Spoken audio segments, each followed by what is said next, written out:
The theme of the third session today is about cybersecurity and smart navigation, securing connectivity at sea. The first presentation is about maritime cybersecurity for modern vessels, navigating connectivity, navigation, and resilience. I'd like to invite to the stage Ms. Christiana Aristidou, founder, partner, director at the hybrid LawTech firm.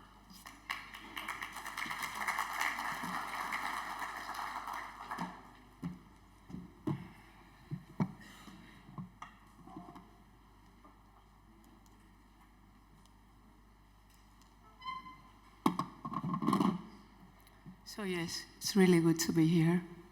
Thank you, everyone. It's nice. It feels really good to be among such a prestigious group of individuals and companies. So thank you. I am Christiana Aristidou.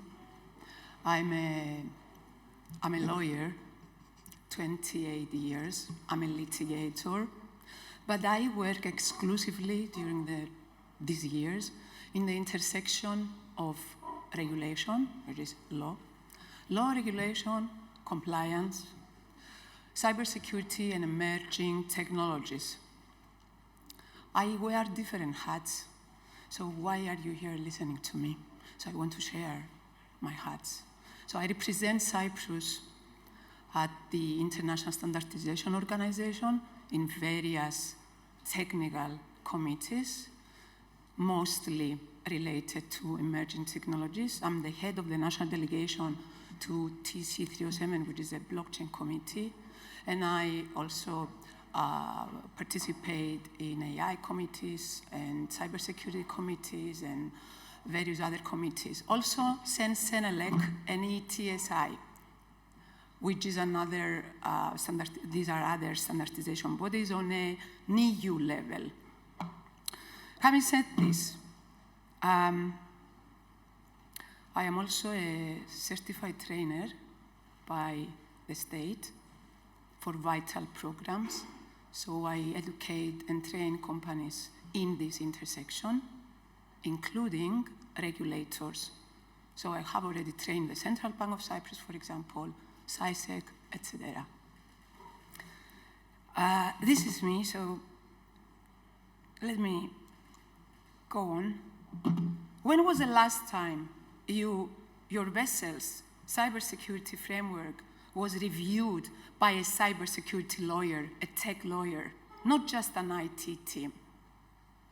A few months ago, a commercial vessel sailing through the Mediterranean reported intermittent failures in its navigation display. The crew thought it was a technical malfunction until forensics revealed that the ship's positioning data had been manipulated through a satellite spoofing attack. Thankfully, no incident occurred, but the episode highlighted a critical truth. Every single modern vessel today is both a maritime and a digital entity. It carries not only cargo, but also data. It carries connectivity, liability. As we integrate AI, automation, CCTV, intelligence, and smart systems, the question is no longer whether cyber incidents will happen, but rather how prepared we are legally, operationally, contractually to withstand them. Today, I will navigate three themes: connectivity, navigation, and resilience through the legal lens that must now guide the ship of the future, allow me to say. Connectivity. Connectivity is transforming maritime operations. AI-driven maintenance, integrated CCTV, IoT sensors, and remote monitoring are making vessels more efficient, more predictive, and more intelligent. But as ships evolve into floating data ecosystems, they also become floating jurisdictions, operating under overlapping regimes of maritime, data protection, cybersecurity, importantly, contract law. The legal implications are profound, as you understand. Every satellite link, every software update, every vendor API connection is a legal relationship. Contracts must specify specifically cyber responsibilities, data ownership, access control, liability limits, and notification duties. The days of vague vendor terms must end. We now require cyber clauses with teeth, audit rights, encryption standards, path timelines, and incident reporting obligations. Under the IMO Cyber Risk Management Guidelines, cyber risk is a safety management issue. This means legal accountability extends beyond the IT department to ship owners, operators, managers. Failing to implement adequate controls could amount to regulatory non-compliance. Data protection laws, such as the GDPR, also apply at sea. Crew data, CCTV recordings, system logs, and satellite transmissions may constitute personal data. Ship owners must therefore ensure lawful processing, secure storage, and cross-border compliance, even in international waters. Governance and due diligence. Boards and executives must now demonstrate cyber governance as part of corporate due diligence. Regulators, insurers, and classification societies increasingly demand evidence. Documented cyber risk frameworks, chain of command accountability, and contractual alignment with flag state expectations. In short, connectivity without governance is exposure. Connectivity with governance is compliance and resilience, not just defense. The modern vessel's legal architecture must extend beyond its hull to its networks, data flows, and contracts. Navigation is the soul of seafaring, and today it's becoming intelligent. Smart routing systems, AI-assisted collision avoidance, predictive analytics are shaping decision-making at sea, and I have seen this in the ISO, in the international lab. Projects come, are submitted there. We see them. Yes, this evolution raises an urgent question. When machines make maritime decisions, who then carries maritime liability? Under traditional maritime law, liability stems from human negligence or equipment failure. But when an AI system makes a navigation decision based on inputs from sensors and algorithms, what happens then? Accountability becomes diffuse. Is it the ship owner who deployed the system? The manufacturer who trained the algorithm? The data provider whose inputs may have been corrupted? Existing conventions like those you know, guys, COLREGS, SOLAS, ISM code, were drafted in a pre-AI era. They presuppose human command and manual control, yet vessels are moving toward decision support and semi-autonomous navigation, blurring the line between operator and observer. Law must now evolve to accommodate shared accountability, and this is what NIS2 introduces: shared collective accountability among human and digital actors. Data integrity, therefore, becomes a legal matter, not just a technical one, under both maritime safety law and contractual warranties, ship owners have an implied duty to maintain accurate operational data. Manipulated or incomplete data could expose companies to liabilities for breach of safety obligations or even misrepresentations. In case of an incident, data from smart systems and sensors will serve as legal evidence.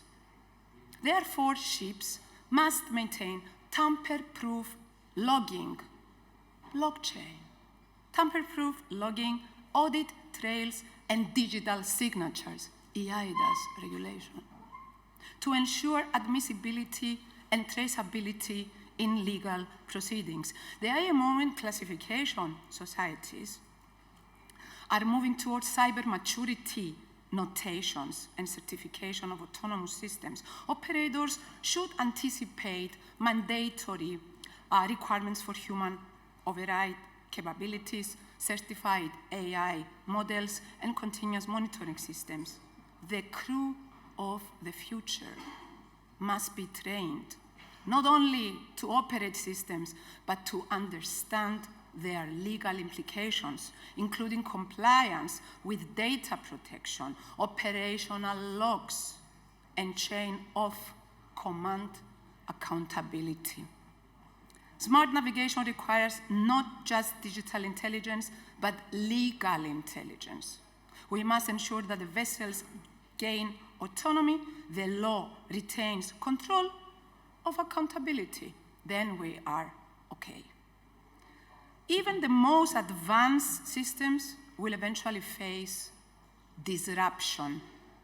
Resilience is therefore no longer optional.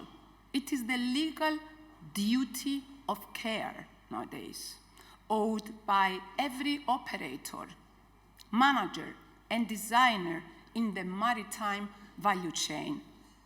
A cyber attack on board a vessel is not merely an IT event, you know.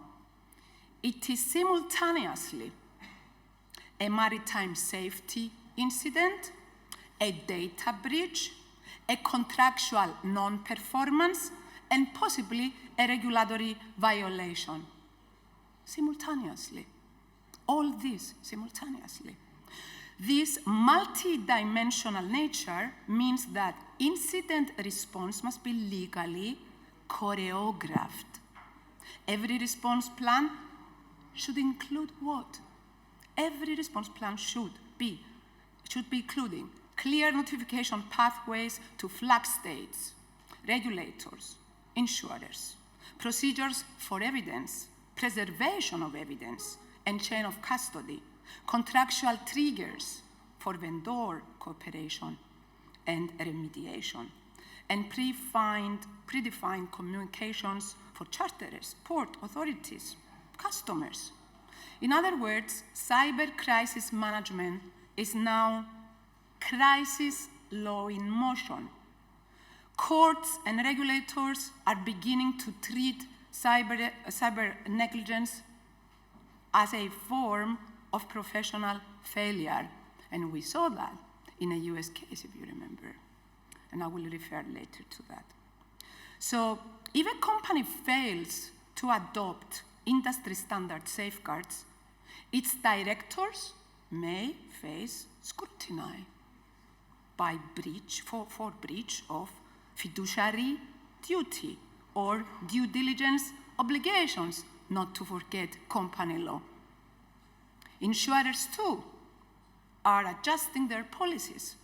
Coverage now depends on demonstrable cyber governance, incident logs, staff training, compliance with the IMO and NIS2 directives, etc. From design stage to decommissioning, legal resilience means what it means: embedding compliance into engineering, data protection by design, secure procurement, verified software sourcing. Secondly, auditing and documenting cyber measures. Legal defensibility begins with evidence. Aligning contracts, revisit your contracts. You need to align contracts and policies, your manuals, your policies. Ensure consistency between shipboard practices, management systems, and vendor commitments. A ship that is cyber secure, but legally unprepared, allow me to say, is not resilient. It is merely lucky. True resilience means being able to stand up in court, not just stay afloat at sea. The sea has always demanded respect, not fear, but understanding. Today's digital sea is no different. As we embrace automation, AI, and hyperconnectivity, the law must travel alongside technology, ensuring that innovation never sails faster than responsibility. So let me leave you with these 3 calls to action, everyone. Design with security and legality intertwined. Cyber resilience is not a bolt-on, it's a design philosophy.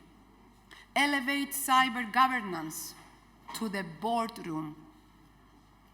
Cyber risk is corporate risk. Compliance is leadership.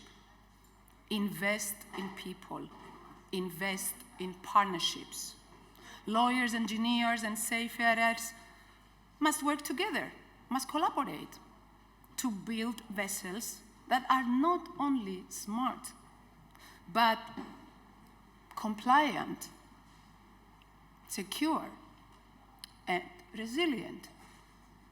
The future of shipping is connected, intelligent, and autonomous, but it must also be accountable, auditable, and lawful. Let us all ensure that the ships we launch into the digital ocean of tomorrow carry not only code and sensors, but ethics, governance, trust. Thank you very much.